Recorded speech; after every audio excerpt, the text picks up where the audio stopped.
의연하고 고고하게 서 있는 소나무. 한국인 마음속 풍경의 일부를 이루고 있다 해도 부족함이 없는 것이 소나무인데요. 세월의 흐름에 휘어지고 꺾인 소나무를 그리는 은산 강금복 화백을 만나봅니다. 굵고 거친 용이 꿈틀대는 것 같은 소나무. 현실에서 만나기 어려울 것 같은 강렬한 색이 시선을 사로잡습니다. 강금복 화백은 소나무를 그리지만 추상적인 기법을 도입해 새로운 소나무를 묘사하고 있는데요.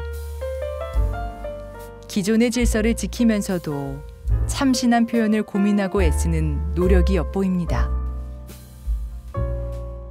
가장 한국적이면서도 강한 기운을 담은 소나무. 충절과 기계. 소나무가 가진 이미지들이 극대화되는 듯 합니다.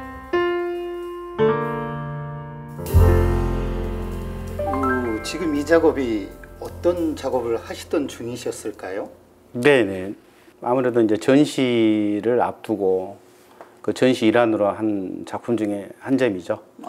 9월 달에 있을, 서울에 9월에 있을 그 전시 작품 중에 한 점입니다. 네. 지금 언뜻 보아도 소나무라는 건 알겠는데 우리 대한민국 사람들한테 소나무는 상록성 그리고 독야청청 이런 이미지가 강한데 지금 보면 좀 독특해요. 선생님만의 화풍이겠죠? 글쎄요, 그렇게 보면은 또 저만의 화풍일 수도 있고. 네. 예. 그리고 소나무는 워낙 그 동양 사람, 특히 우리 한국 사람들이 좋아하는 나무 중에 하나고 또 국목이잖아요. 네. 그리고 이제 소나무가 상징하는 것은 사시사철 푸르고 강인함의 어떤 절개 이런 것도 있고. 그래서 이제 주로 이렇게 제가 소나무 작업을 많이 하는데, 근데 이제 제 소나무 같은 경우는 기법적인 부분도 있지만 조형적인 부분에 있어서는 일상적인 현실에 존재하는 소나무보다는 조금은 반추상적인 소나무에 가깝다고 볼 수가 있어요. 왜 그러냐면은 저는 이 소나무의 주제가 상생 그리고 사랑이라는 주제로 작업을 하는데 가지와 가지가 이렇게 다 그 연결이 되어 있어요. 그래서 그걸 연리지라고 그러거든요. 그래서 어떤 사람은 사랑목이라고도 하지만 저는 사랑목이라고 표현하기 전에 서로 윙윙하는 상생하는 그런 사회적인 분위기가 됐으면 좋겠다 하는 염원하는 마음의 일부일 수도 있죠. 네. 그리고 이 웅장함이나 또 그리시는 모습 속에서 좀 현대적인 느낌이다라는 느낌을 제가 받고 있거든요. 뭐 그렇게 봐주시면 사실 감사한 얘기고요. 네. 소나무는 저뿐만 아니라 조선시대부터 시작해서 많은 문인 문객들이 많이 다뤘던 주제 중에 하나죠.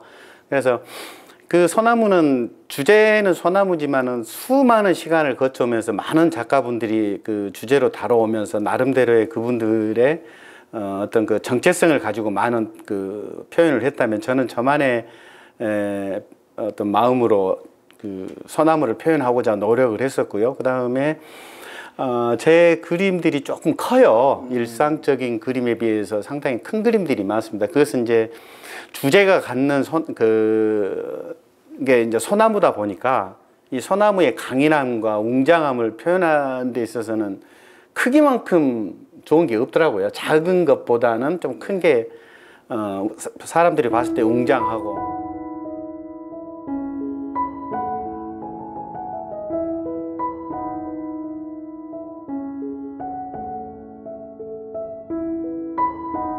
크기가 주는 압도감. 용의 등줄기처럼 부드럽게 곡선을 그리며 자란 나무. 용의 비늘을 닮은 듯 거칠고 붉은색을 띤 껍질. 그리고 사철 푸른 잎. 아름답지만 바위처럼 굳건한 소나무.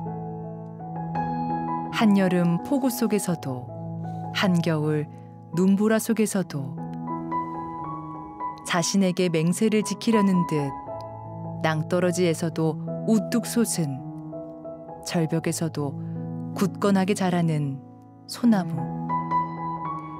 그 꼿꼿하고 의연한 모습이 작품 곳곳에서 느껴집니다.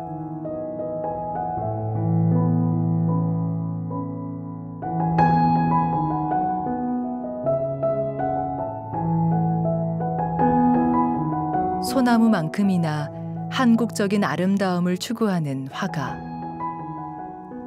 꽃이나 인물 그림에서도 강금복 화백이 추구하는 아름다움을 느낄 수 있는데요. 언뜻 보면 굉장한 에너지가 있는 그림들이거든요. 예.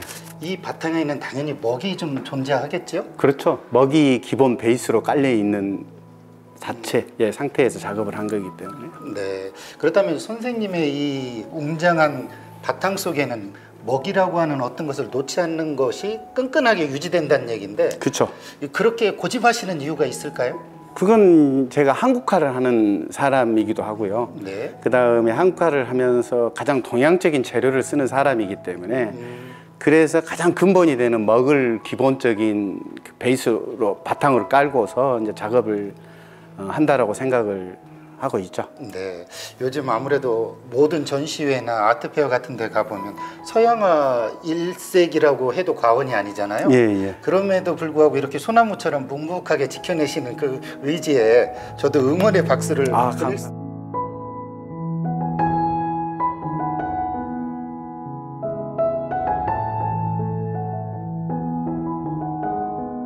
화려한 색을 쓰면서도 먹을 기본으로 하는 화가의 작업. 새로운 것을 추구하지만 기본을 잃지 않으려는 심지 깊은 마음이 작품에 있습니다.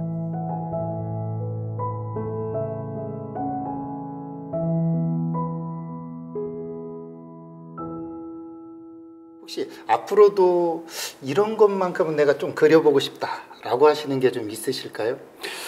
글쎄요, 그리고 싶은 건 굉장히 많죠. 이게 주제가 너무 많으면은 정체성이 좀 결여될 수도 있고. 근데 글쎄요, 인물 작업은 꼭 해보고 싶어요. 인물화 작업은 제가 대학 다닐 때도 좀 다뤘던 부분이다 보니까 인물화 작업하고 싶은데, 근데 막상 인물화 작업이 이게 과거 뭐 어떤 초상화를 그릴 수도 없는 일이고, 그 다음에 어떤 기록화를 그릴 수 있는 것도 아니고 하다 보니까 조금 고민스러워요. 이 시대에 현재 이 시점에 맞는 인물화가 무엇일까. 그러나 언젠가는 또 답은 나오지 않을까 하는 생각은 해봅니다.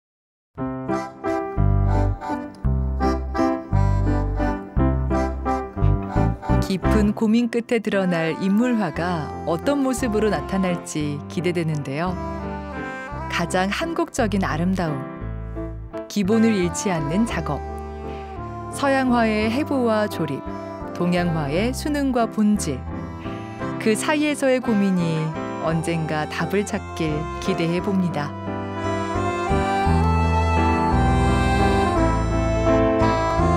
소나무의 상징성, 구부러지고 꺾인 가지가 주는 강인함, 추상적인 소나무에서 느껴지는 강한 기운의 충절과 기계, 작품에 담긴 수많은 의미들이 오롯이 다가옵니다. 아마 도시에서 느끼지 못하는 어떤 환경적 정서는 그야말로 풍부한 예술적 영감이 이곳에 충분히 있으리라고 생각이 들고, 또 작품에서 확인이 가능하다고 믿고 있는데, 그렇다고 그러면 앞으로도 이 고향에서는 꼭 이것만은 나도 좀 여기에 내 작품 하나 정도 어떤 근사하게 좀 남기고 싶다 하는 것도 있으실 것 같아요. 네. 글쎄요, 이제 그 작가들이 갖는 로망이죠. 네. 자신의 흔적을 뭔가 이 시대에 남긴다라는 것은 상당히 바라는 하나의 이상적인 꿈인데, 네.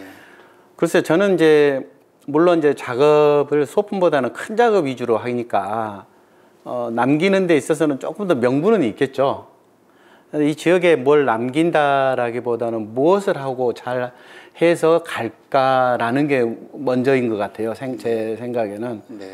그리고 이 지역에 꼭 남기기 위해서 그림을 그린다라기보다는 제가 작가로서 먼저 가야 될 길이 무언가를 찾고 좋은 작품을 위해서 평생을 매진하다. 나머지 나중에는 이제 제가 살고 있는 고향을 위해서 무언가를 남기고 뭘 기증을 하고 가야 되겠는가에 대한 생각은 좀 고민해봐야 할 일이라고 생각합니다.